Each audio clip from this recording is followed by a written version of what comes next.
Bismillahirrahmanirrahim. Now we are proceeding towards our fourth lecture on the topic of oncology. और हमें जो different agents पे बात कर रहे थे कि डिफरेंट जो कीमोथेरेप्यूटिक एजेंट्स होते हैं वो कौन कौन से हैं, वो कौन कौन सी मेजर क्लासेस हैं, वो किस तरह से यूज़ होती हैं, मेन किन कैंसर टाइप्स में यूज़ होती हैं, कौन से फेज स्पेसिफिक एजेंट्स हैं, कौन से नॉन स्पेसिफिक एजेंट्स हैं। और हमने जो लास्ट जो किया था वो था ये tyrosine kinase inhibitors, protein tyrosine kinase inhibitors. और हमने यहाँ पे जो है वो टॉपिक को अपने छोड़ा था which is various miscellaneous agents, और उसके बाद हम अब इस पर बात करने जा रहे हैं। So we have various miscellaneous agents, they have also critical role in the treatment of specific cancer types, जिसमें सबसे पहले आ जाते हैं आपके पास रेटिनॉइड डेरिवेटिव्स। इसमें आपके पास हैं ट्रेटिनॉइन, आइसोट्रेटिनॉइन एंड बेक्सारोटीन। ये सारे विटामिन ए डेरिवेटिव्स हैं। तो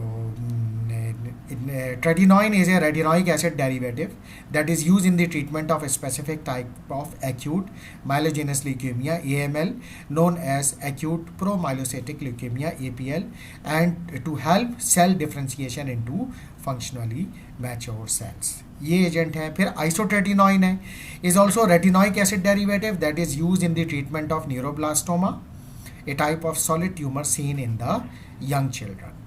फिर बेक्सारोटीन है, is a selective retinoid 10 receptor ligand used for cutaneous T cell lymphoma.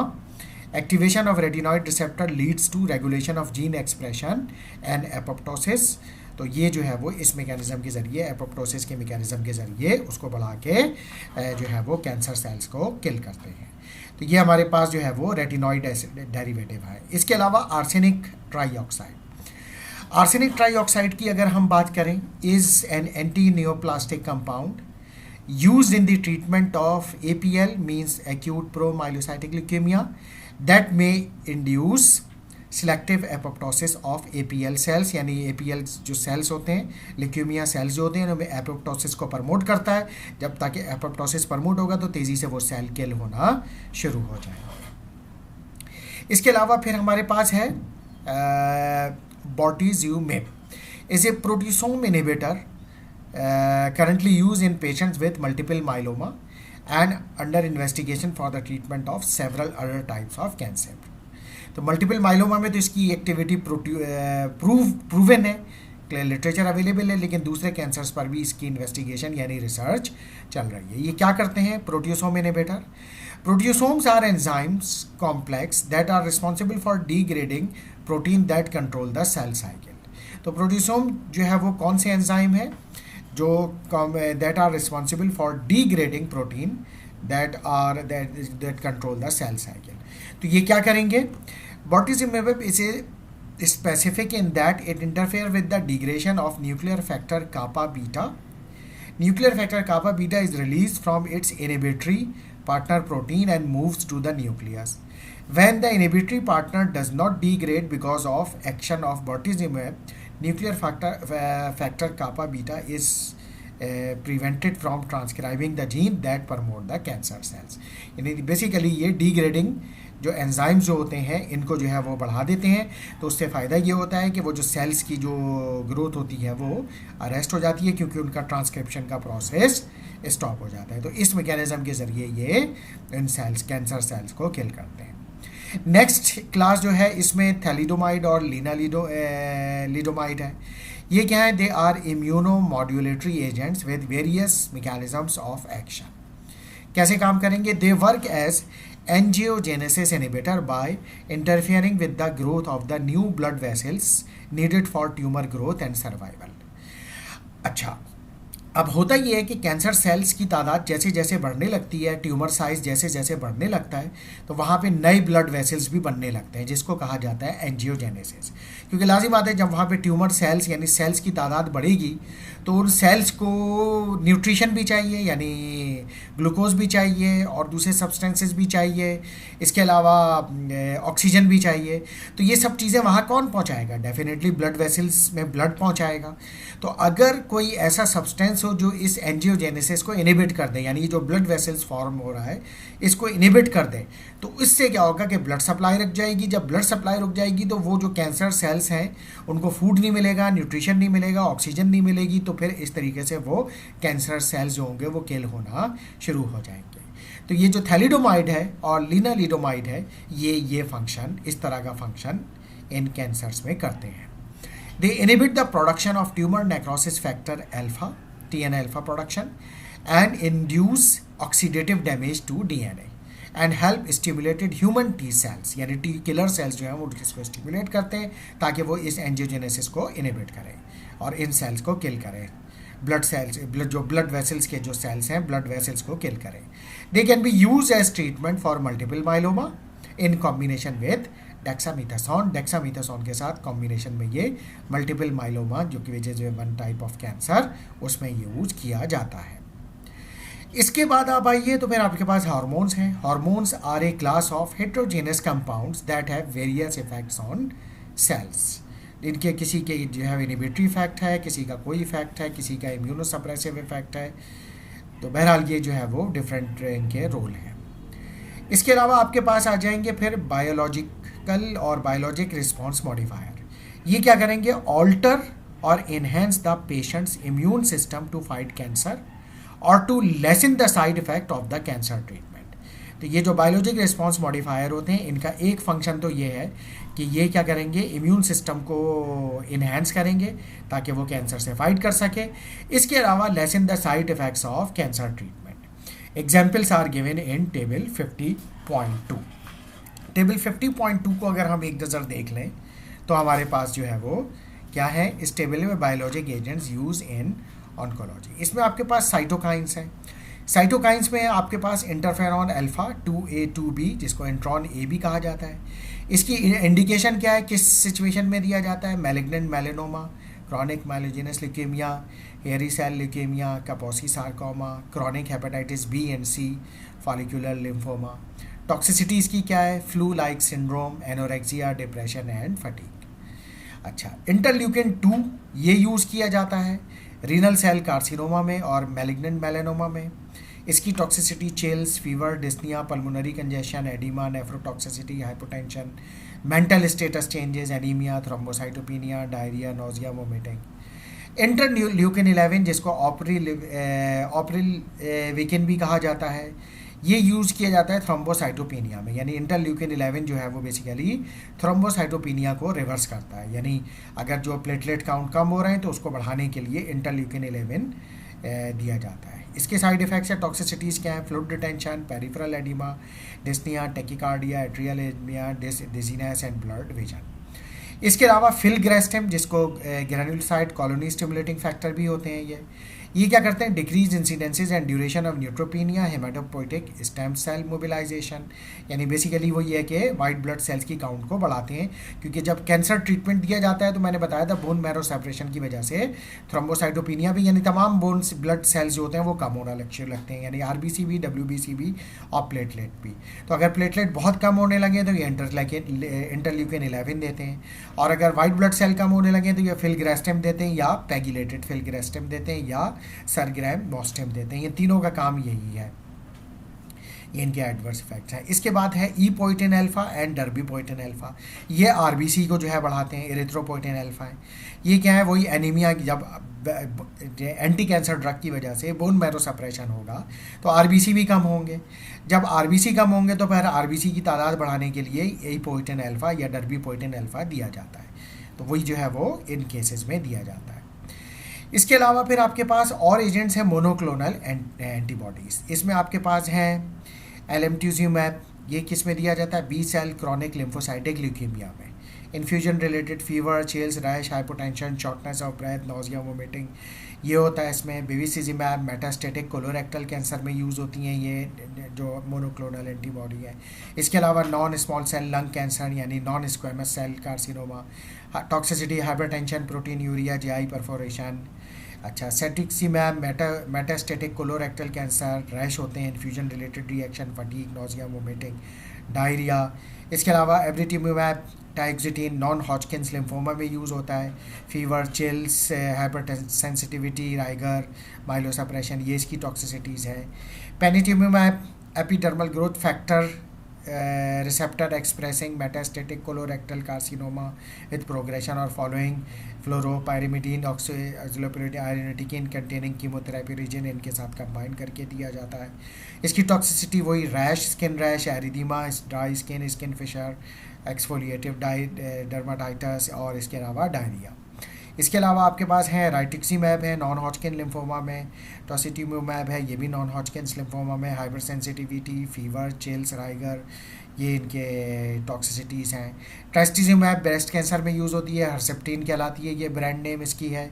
Infusion related fever, chills, cardiac dysfunction, dyspnoea, cough, ये ज़रूर कोशिश करें याद रहे क्योंकि ये बहुत ज़्यादा यूज़ होती है। Breast cancer is highly prevailing in Karachi, इस वजह से इसको ज़रूर याद रखें कि ये ड्रग क्या है, किस पर्पस पर किस लिए यूज़ होती है, क्या चीज़ है ये, इसका ब्रांड नेम क्या है।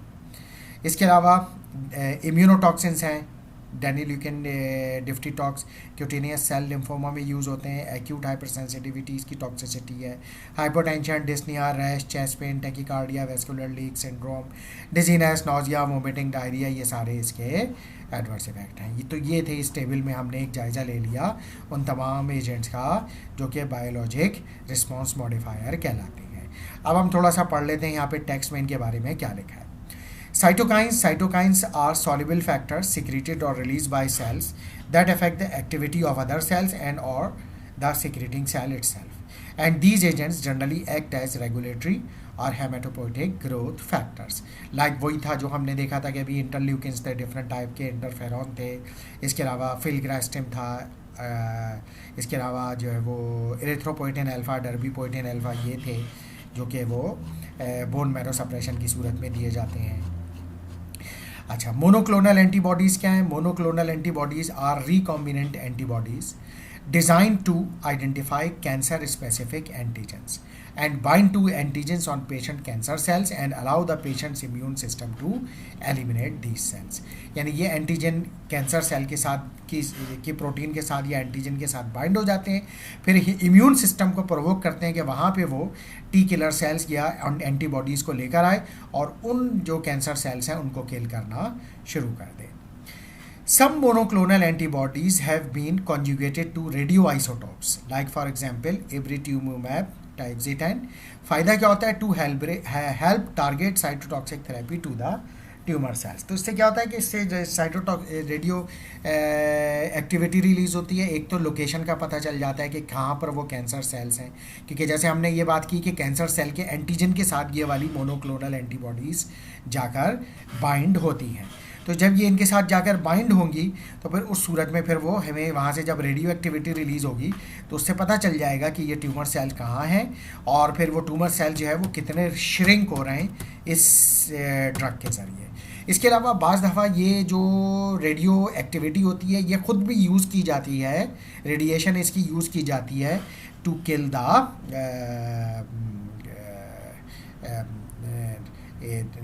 Cancer cells.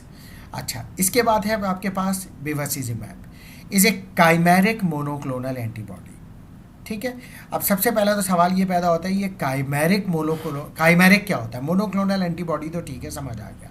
काइमेरिक क्या होता है? काइमेरिक एंटीबॉडी ये होती है जिसमें कुछ जीन एनिमल से लिया जाता है, कुछ ह्यूमन से लिया जाता है, यानी डिफरेंट जीन को कंबाइन करके जो क्रोमोसोम बनाया जाता है और उससे जो एंटीबॉडीज़ प्रोड्यूस की जाती हैं उनको हम कहते हैं काइमेरिक मोनोक्लोनल एंटीबॉडीज़, यानी जिसका सोर्स जो होता है वो अदर देन ह्यूमन भी यानी एनिमल भी होता है। इसका पर्पज़ क्या है इस काइमेरिक मोनोक्लोनल एंटीबॉडी यानी बेवसीज़िमैब का? that targets and inhibit the vascular endothelial growth factor। तो ये vascular endothelial growth factor को टारगेट करते हैं और उनको इनहिबिट करते हैं। इससे क्या होगा? vascular endothelial growth factor is an important regulator of the growth and survival of the blood vessels known as angiogenesis। जैसे हमने अभी बात की थी कि जहाँ पे कैंसर सेल्स बढ़ रहे होते हैं फिर वहाँ पे ब्लड सप्लाई भी बढ़ती चली जाती है, यानी नए ब्लड वेसल्स बनना शुरू हो जाते हैं ताकि उनको वहाँ पे जो नए टिश्यूज़ हैं नई जो सेल्स ग्रो की हैं उनको भी न्यूट्रिएंट और ऑक्सीजन सप्लाई की जाए, जो कि ब्लड वेसल्स में ब्लड के जरिए होगी। लेकिन अगर हम ये मोनोक्लोनल एंटीबॉडी दे रहे हैं और वो जो वैस्कुलर एंडोथेलियल ग्रोथ फैक्टर है उसको इनहिबिट कर देते हैं और एंजियोजेनेसिस को स्टॉप कर देते हैं, तो फिर कैंसर सेल की ग्रोथ, क्योंकि उनको न्यूट्रिएंट नहीं मिलेगा, ऑक्सीजन नहीं मिलेगी, तो फिर उस तरह से इनकी ये ग्रोथ भी स्टॉप हो जाएगी। Bevacizumab works by inhibiting angiogenesis and therefore inhibit the blood supply to the tumor। ठीक है, तो इस तरीके से ये जो है वो ब्लड सप्लाई जो होगी ट्यूमर के लिए ख़त्म हो जाएगी और उसके बाद जो है फिर वो ट्यूमर भी जो होगा वो श्रिंक होना शुरू हो जाएगा। और यही हमारा टारगेट है कि किसी तरीके से ट्यूमर को कंट्रोल करना। इसके बाद आइए आप ट्रस्टुजिमैब हर्सेप्टिन, जो कि मैंने बताया कि ब्रेस्ट कैंसर में यूज़ होती है, is a humanised monoclonal antibody. देखिए इस पर काइमेरिक नहीं लिखा हुआ, यानी ये इसका जो ओरिजिन है, इसका जो डीएनए है जिससे ये मोनोक्लोनल एंटीबॉडी प्रोड्यूस की जा रही हैं, इसका ओरिजिन जो है वो ह्यूमन है, तो इसी वजह से इसको ह्यूमनाइज्ड मोनोक्लोनल एंटीबॉडी कहा गया। ये क्या करती है? दैट बाइंड्स टू HER2 और न्यू ERBB2 रिसेप्टर।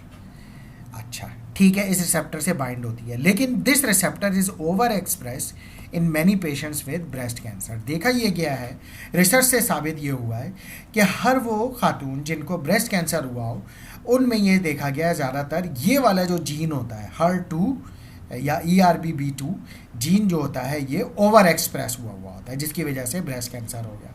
तो अगर हम इस रिसेप्टर को कंट्रोल कर लें और इसको ब्लॉक कर दें तो उससे क्या होगा कि जो ग्रोथ या जो कैंसर ग्रोथ हो रही थी उसको अरेस्ट या स्टॉप किया जा सकता है। So trastuzumab has several purpose mechanism including antibody dependent cell mediated cytotoxicity. एक तो इसका ये है कि साइटोटॉक्सिसिटी सेल मीडिएटेड करता है, यानी टी सेल को प्रोवोक करता है कि वो कैंसर सेल को किल करे। इसके अलावा down regulation of HER2 new receptor, यानी इन प्रोटीन्स को, यानी HER2 प्रोटीन या जीन को सप्रेस करता है, डाउन रेगुलेट करता है, ताकि क्या हो, in disruption of downstream of signalling, वो जो सिग्नलिंग प्रोसेस है वो स्टॉप हो जाए, and cell cycle arrest in G1 phase, और G1 फेज में सेल साइकिल ब्लॉक हो जाए, और इस तरह and also the suppression of angiogenesis, यानी ब्लड वेसल्स की सिंथेसिस को भी ब्लॉक कर देता है। ये इस तरह से मल्टीपल मैकेनिज्म के जरिए ट्रस्टुजिमैब जो है वो, यानी हर्सेप्टिन जो है वो ब्रेस्ट कैंसर में कैंसर सेल्स को की ग्रोथ को इनहिबिट करती है। अब आइए अदर मोनोक्लोनल एंटीबॉडीज़ और are also listed in table 50.2। तो टेबल 50.2 की अगर हम बात करें तो ये हम ऑलरेडी यहाँ पर देख चुके हैं, दोनों टेबल में जो भी जो है हमारे पास एजेंट्स मौजूद थे, जो यहाँ पे डिस्कस नहीं हुए उनमें जो है वो ये मौजूद है।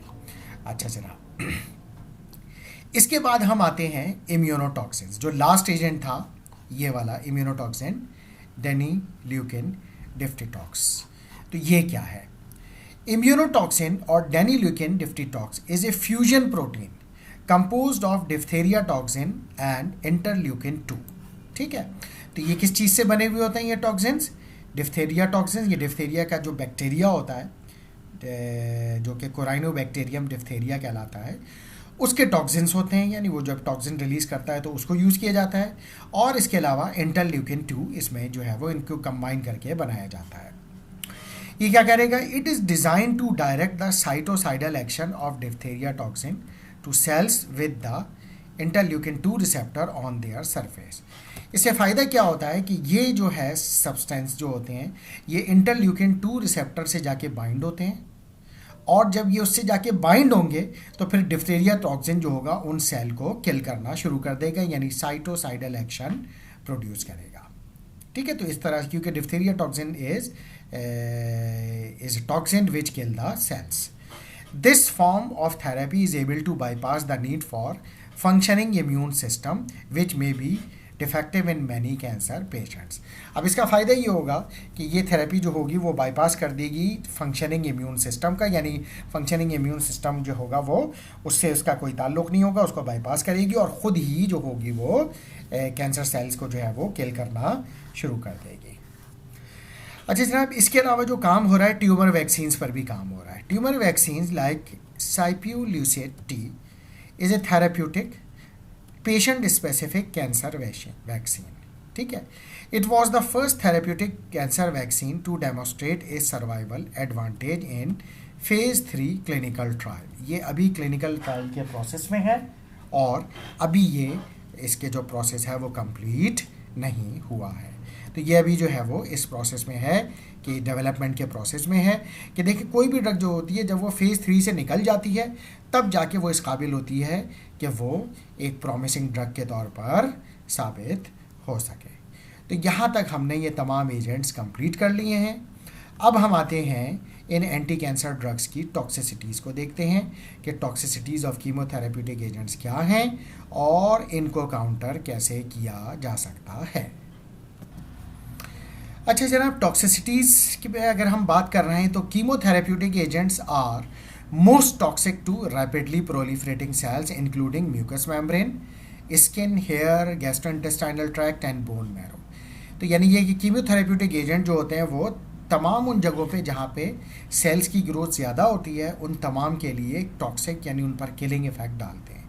जिसमें म्यूकस मेम्ब्रेन है, अब वो स्किन पे भी होती है, जीआई ट्रैक्ट में भी होती है, हेयर पे भी होती है, बोन मैरो में भी होते हैं सेल्स। तो बोन मैरो सेल्स भी fast growing rapidly proliferating cells होते हैं, तो उन तमाम सेल्स को भी किल करती है। यही वजह है कि आपने देखा होगा कि जो है जो जिनकी कीमोथेरेपी होती है तो सारे हेयर भी बॉडी के वो जो है वो गिर जाते हैं, स्किन बहुत रफ हो जाती है, जीआई ट्रैक्ट भी बहुत रफ हो जाता है, बोन मैरो सप्रेशन भी हो जाता है, जिसकी वजह से जो है वो आपको वो सब्सटेंसेस देने पड़ते हैं कि जिससे वो ब्लड सेल्स की ग्रोथ दोबारा हो और वो सही फॉर्म में आए।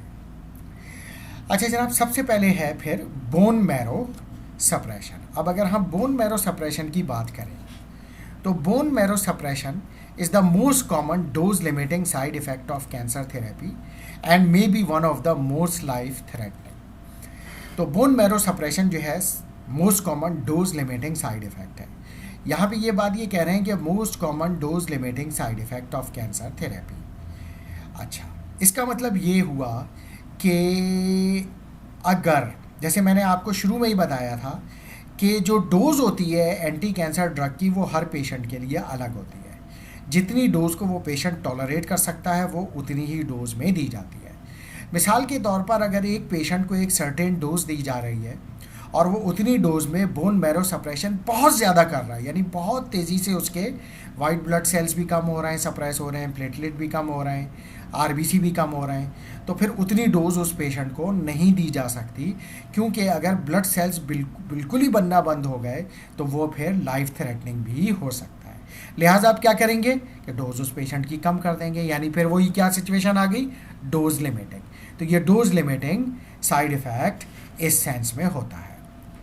अच्छा, अब अगर डोज यानी ये side effects bone marrow suppression होगा तो क्या कॉम्प्लिकेशंस डेवलप होंगी। सबसे पहले क्या है, इन्फेक्शन होगा, यानी अगर वाइट ब्लड सेल्स कम होंगे, क्योंकि हम कहते हैं ना कि white blood cell is a police of the body, is a defensive mechanism of the body.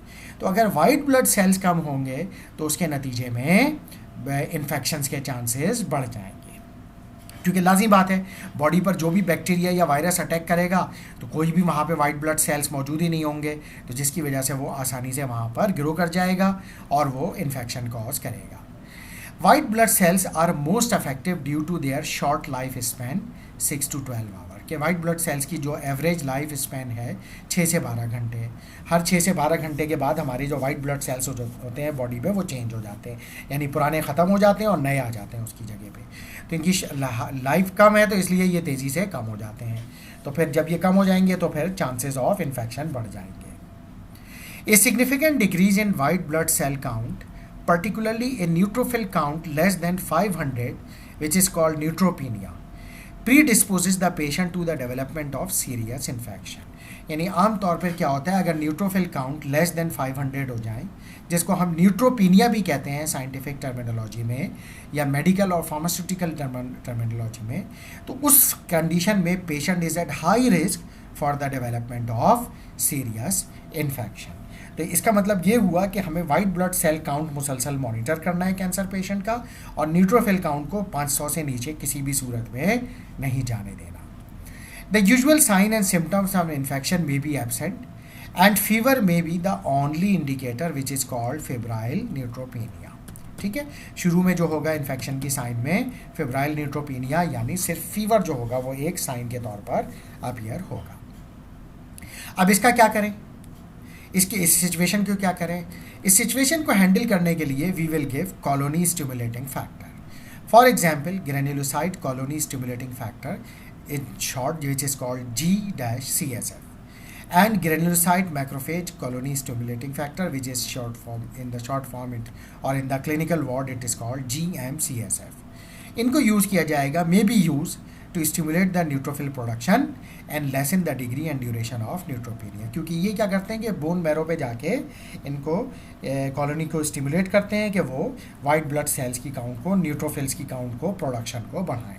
तो जब ये बढ़ना शुरू हो जाएगा तो फिर ये प्रॉब्लम खुद ब खुद हो जाएगा, रिजॉल्व हो जाएगा, यानी न्यूट्रोफिल काउंट जो है 500 से नीचे नहीं जाएगी and patient will not be at the risk of development of serious infection. इसके अलावा जो सेकंड इशू है that is bleeding.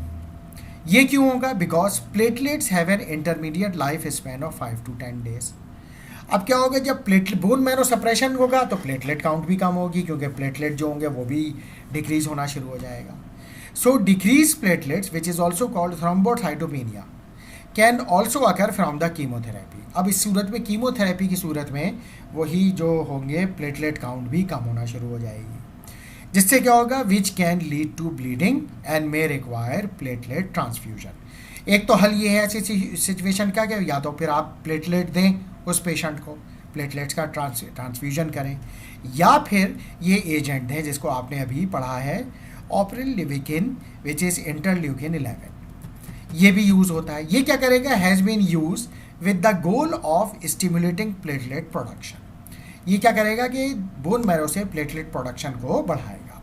However its use is not routine in clinical practice, ठीक है, क्योंकि it is number 1 it is very expensive, number 2 इसके side effects या adverse effect बहुत ज़्यादा है, इस वजह से रूटीन क्लिनिकल प्रैक्टिस में ये यूज़ नहीं होता। ज़्यादातर कोशिश यही की जाती है कि प्लेटलेट काउंट को बढ़ाया जाए, इस पर जो है वो ज़्यादा फोकस किया जाए। तो ये हमने वाइट ब्लड सेल्स और प्लेटलेट्स की बात कर ली। अब हम आरबीसीज पे बात करते हैं। एनीमिया होगा, लाजिम बात है, जब आरबीसीज कम होंगे तो एनीमिया होगा। And fatigue secondary to cancer chemotherapy में ऑल्सो अकर, तो ये एनीमिया होगा, वीकनेस होगी।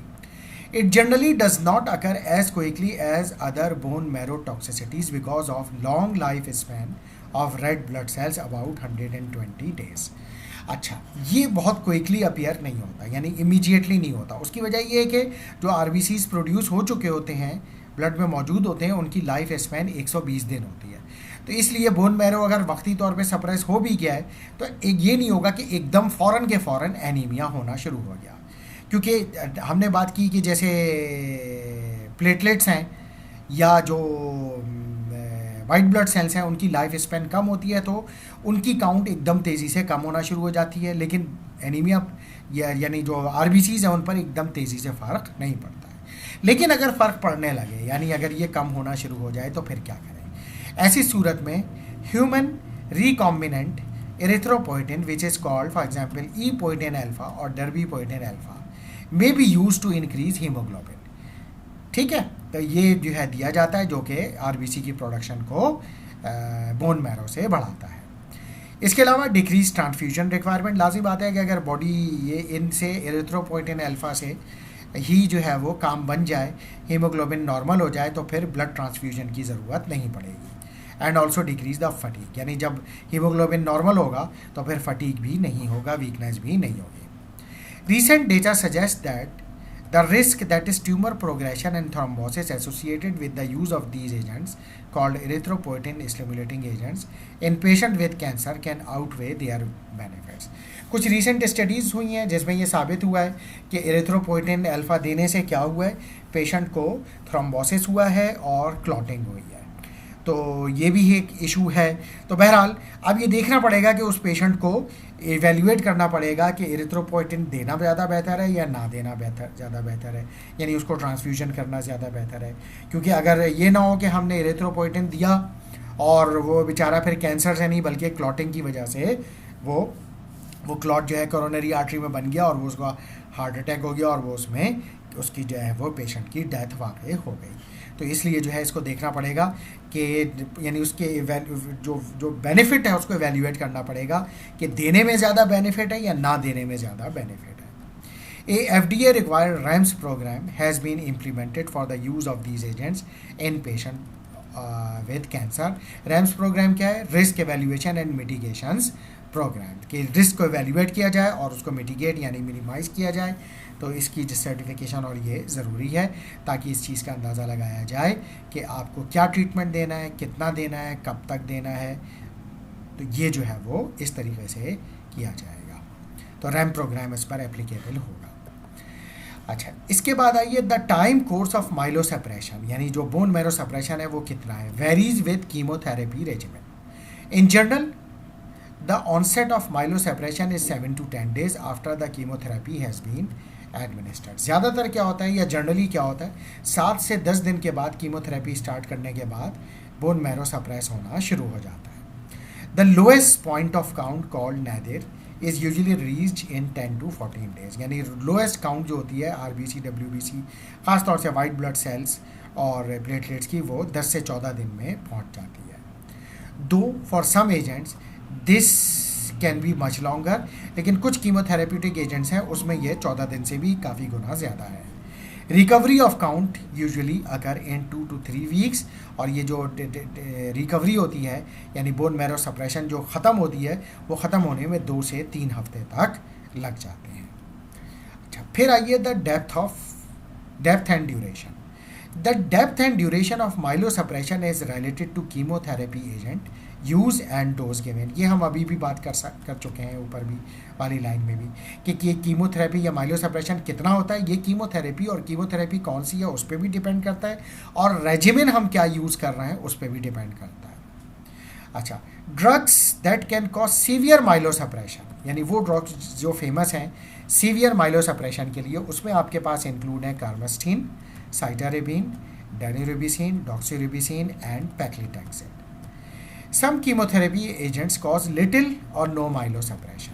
अच्छा, कुछ एजेंट्स हैं जो बहुत कम माइलोसप्रेशन करते हैं या करते ही नहीं है, नो माइलोसप्रेशन। इसमें क्या है, these include asparaginase and bleomycin and vincristine. अच्छा, sufficient count recovery is typically required before receiving subsequent chemotherapy cells. अच्छा, यहाँ पे ये बड़ा ज़रूरी है कि जब कीमोथेरेपी की साइकिल आप रिपीट करने जा रहे हैं तो उस वक्त फिर आप कंप्लीट ब्लड काउंट CBC करा लेते हैं और ये दोबारा चेक करते हैं कि अब RBC WBC और प्लेटलेट काउंट इतनी है कि हम अगला साइकिल दे सकते हैं या नहीं दे सकते। अगर काउंट अभी बहुत कम होगी तो फिर आप अगले साइकिल को आपको डिले करना पड़ेगा। तो इसीलिए sufficient count recovery is essential, कि अगली साइकिल से पहले वो जो है वो काउंट रिकवरी सफिशिएंट हो जाना चाहिए। Requirements vary based on the treatment protocol and agents to be administer. कितनी रिकवरी होनी चाहिए वो फिर हर कैंसर का जो अपना ट्रीटमेंट प्रोटोकॉल है उसमें लिखा हुआ होता है और उसमें मेंशन होता है कि वाइट ब्लड सेल कम से कम कितने रिकवर हो जाने चाहिए, प्लेटलेट कितने रिकवर हो जाने चाहिए, हीमोग्लोबिन कितना होना चाहिए। तो वो फिर उस पर डिपेंड करता है, वो हमें वहाँ पे स्पेसिफिक इंडिविजुअल ड्रग के प्रोटोकॉल को देखना पड़ेगा। Some protocols include requirements such as absolute neutrophil count more than 1000 and platelet more than 100,000 prior to administration of additional chemotherapy। कुछ जो जर्नल है प्रोटोकॉल उसमें से उन्होंने कुछ एग्जाम्पल ले ली कि उन्होंने कहा कि जो है वो ये कहते हैं कि न्यूट्रोफिल काउंट कम से कम 1000 से ऊपर हो, यानी अगली जो है वो कीमोथेरेपी स्टार्ट करने के लिए, और प्लेटलेट काउंट 1 लाख से ऊपर हो तो आप अगली कीमोथेरेपी साइकिल या रेजिमेन या साइकिल दें, वरना फिर वेट करें जब तक ये 1000 से ऊपर न्यूट्रोफिल काउंट नहीं पहुंच जाती और प्लेटलेट काउंट 1 लाख से ऊपर नहीं पहुंच जाती। तो यहाँ हमने ये कर लिया bone marrow suppression. Now the next toxicity is dermatologic toxicity. This we will discuss in our next lecture. Thank you so much.